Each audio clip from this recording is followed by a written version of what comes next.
दोस्तों पायल जैसे ही उस अपना गेट जो खोलती है तो जैसे वो देखती है युगांडा का राष्ट्रपति जिसका नाम ईदी यामीन होता है, वो उसके सामने जब आता है तो पायल जो पायल होती है, पायल के तो होश उड़ जाते हैं।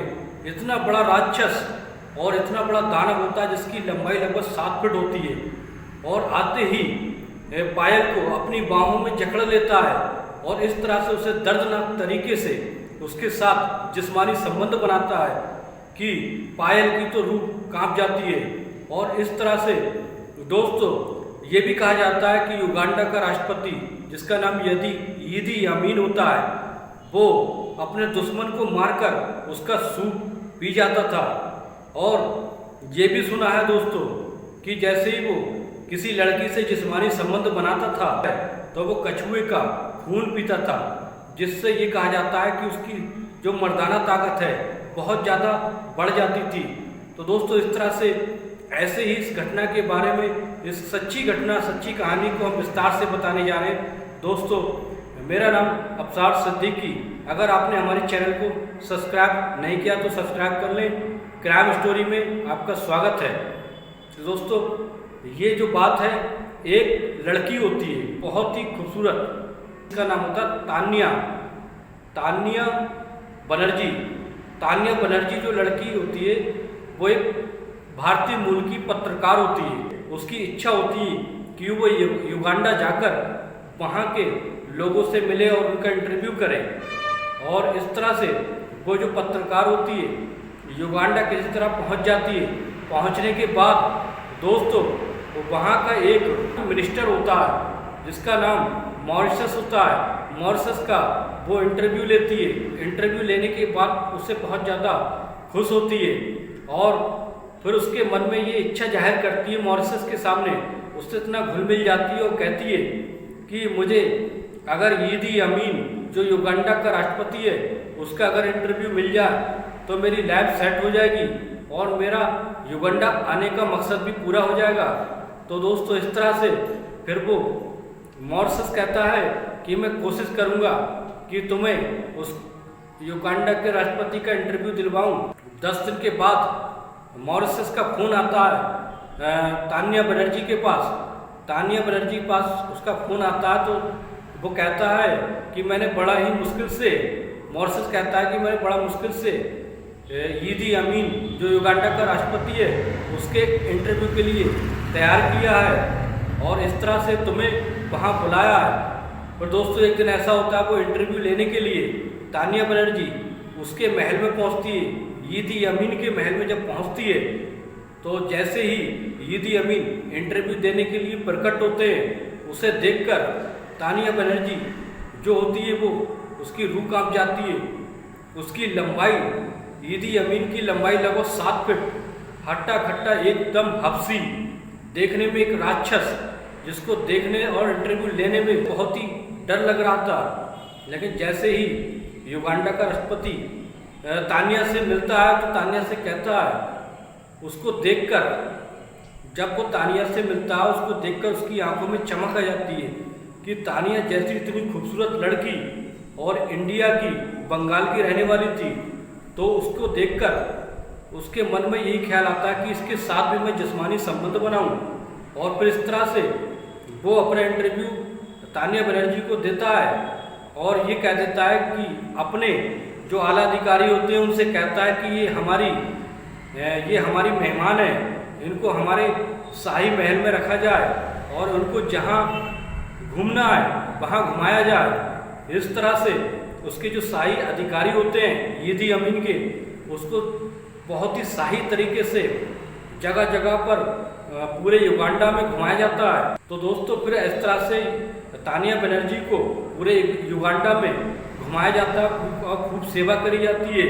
लेकिन एक रात ऐसा होता है जैसे ही वो उसके शाही महल में, उसके कमरे में, उसके राष्ट्रपति के एक शाही महल का एक कमरा होता है, उसमें तान्या बनर्जी को ठहराया जाता है। तान्या बनर्जी ये सोचती है कि उसको बहुत इज्जत मिल रही है, लेकिन इसके पीछे क्या राज होता है। दोस्तों फिर जैसे ही रात के 12 बज रहे होते हैं, उसके कमरे की जो खटखटाहट होती है, जैसे ही तानिया बनर्जी अपना गेट खोलती है तो क्या देखती है, उसको देख के दंग रह जाती है। तो दोस्तों इस तरह से जैसे तानिया बनर्जी जो कमरे का दरवाज़ा खोलती है तो देखती है एक 7 फुट का हट्टा खट्टा नौजवान, बिल्कुल ऐसा एक हफ्सी, एक राक्षस की तरह उसके कमरे में जब आता है तो उसे देखकर वो घबरा जाती है। जैसे ही वो अपने कमरे की लाइट ऑन करती है तो देखती है वो कोई और नहीं बल्कि एक नग्न अवस्था में खड़ा ईदी अमीन, युगांडा का राष्ट्रपति होता है। जैसे ही उसके कमरे में आता है तो वो कुछ समझ तानिया बनर्जी है वो समझ जाती है और उससे कहने लगती है कि तुम यहाँ से जाओ, ये क्या कर रहे हो, तुम यहाँ के राष्ट्रपति हो। तो फिर इस तरह से वो कुछ नहीं सुनता है और शराब के नशे में धुत होता है और आते ही ईदी अमीन उसको तानिया को अपनी बाहों में जकड़ लेता है और इस तरह से वो तानिया चीख पुकार करने लगती, लेकिन उसकी सुनने वाला कोई नहीं होता है। फिर इस तरह से दोस्तों उसके साथ बारी बारी से रात से सुबह तक उसके साथ लगभग 2-3 से 4 बार तक संबंध बनाता है, जिस्मानी रिश्ता बनाता है और इस तरह से उसकी हालत जो होती है, तानिया बनर्जी की हालत इतनी ज़्यादा बुरी हो जाती है कि वो चलने फिरने के भी लायक नहीं रहती है। लेकिन इस बात को देखकर उसमें ईदी अमीन ने ऐसा क्या देखा था तानिया बनर्जी में, जो कि पूरी रात उसके साथ उसने संबंध बनाया, लेकिन हर लड़की के साथ ये संबंध नहीं बना पाता था। तो दोस्तों फिर क्या उसे बंगाली लड़कियां पसंद आने लगी। इस तरह से ईदी अमीन तानिया बनर्जी के साथ लगभग 1 हफ्ते से 10 दिन तक लगातार उसके साथ जिस्मानी संबंध बनाने लगता है। फिर धीरे धीरे तानिया बनर्जी की आदत हो जाती है और वो सब बारे में सबको झेलने लगती है। तो इस तरह से ईदी अमीन होता है, उसको बंगाल की लड़कियां, इंडिया मुल्क की बंगाली लड़कियां पसंद आने लगती हैं और वो अपने मंत्री से कहता है कि मुझे हर हाल में बंगाली लड़की चाहिए जो कि मुझे भाग गई है। पता नहीं ईदी अमीन को उसमें ऐसा क्या दिखा था, ईदी अमीन को सिर्फ बंगाली लड़कियों में ज़्यादा मज़ा आने लगा था।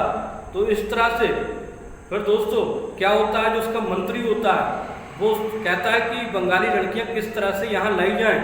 पर वो एक प्लान बनाता है कि लड़कियों के लिए एक रिक्वायरमेंट निकालता है, एक जॉब का ऑफर निकालता है, कि नौकरियां निकालता है कि युगांडा में भारी भरकम सैलरी पर सिर्फ इंडिया की बंगाली लड़कियों की ज़रूरत है। फिर इनका इंटरव्यू लिया जाता है, इंडिया में ही उनकी कंपनी एक इंटरव्यू लेती है जिसमें 2 लड़कियां सेलेक्ट होती हैं, बहुत ज़्यादा खूबसूरत लड़की होती हैं।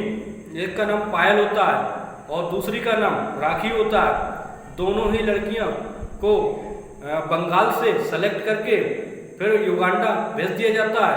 वो लड़कियां बहुत खुश होती हैं कि उन्हें बहुत अच्छी नौकरी मिलने वाली है और दोस्तों उन्हें नहीं पता था कि उनके साथ क्या होने वाला है।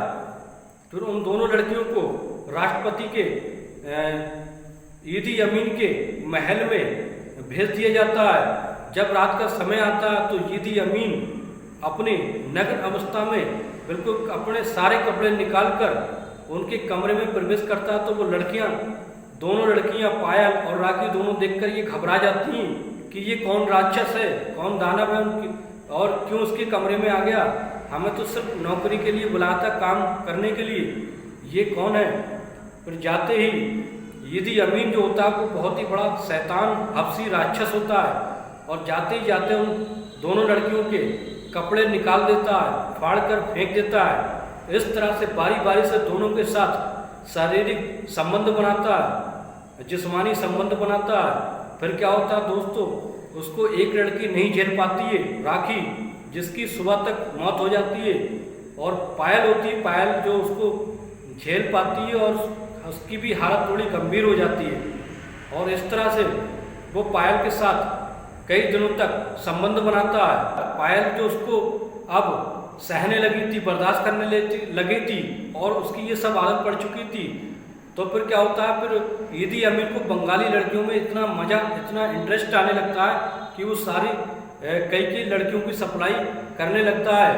और इस तरह से क्या होता है दोस्तों, फिर एक दिन उसे गंभीर बीमारी की वजह से उस राष्ट्रपति ईदी अमीन की मौत हो जाती है।